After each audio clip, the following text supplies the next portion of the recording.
Hi, I'm Scott Womble, and this is your 2-minute tip on biblical interpretation. This is the last in a 4-part series that I just titled On Location.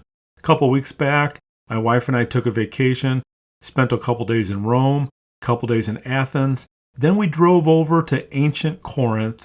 Afterwards, we took a cruise and we were able to visit ancient Ephesus. I fully intended on doing this video in Ephesus, but we took a group tour and I really just couldn't make that happen, so a couple pictures are going to have to be sufficient. The New Testament has a lot to say about the city of Ephesus. First, Paul wrote a letter that we call Ephesians. It was John Calvin's favorite letter, and he called it the crown of St. Paul's writings. Second, the Apostle Paul lived in Ephesus for a few years, and Acts chapters 18 through 20 documents that experience. In fact, it even mentions the theater. While the area was not accessible while I was there, I was able to get a picture in front of it. Third, Timothy was the minister at the church at Ephesus. So when Paul writes the letters that we call 1st and 2nd Timothy, he's writing to Timothy who is living in this great city.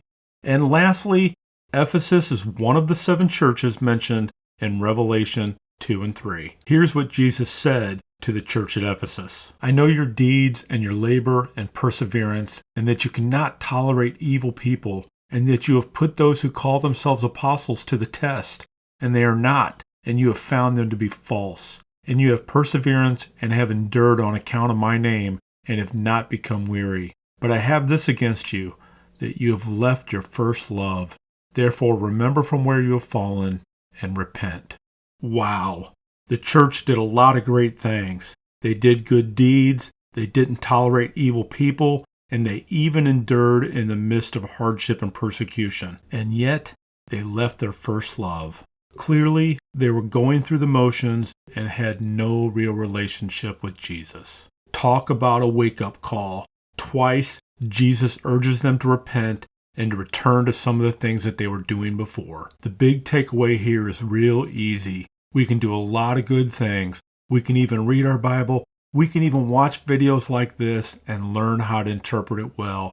But it's all for nothing if we don't apply what we really know and we don't keep our relationship with Jesus front and center. Well, I hope this tip has been a blessing for you today.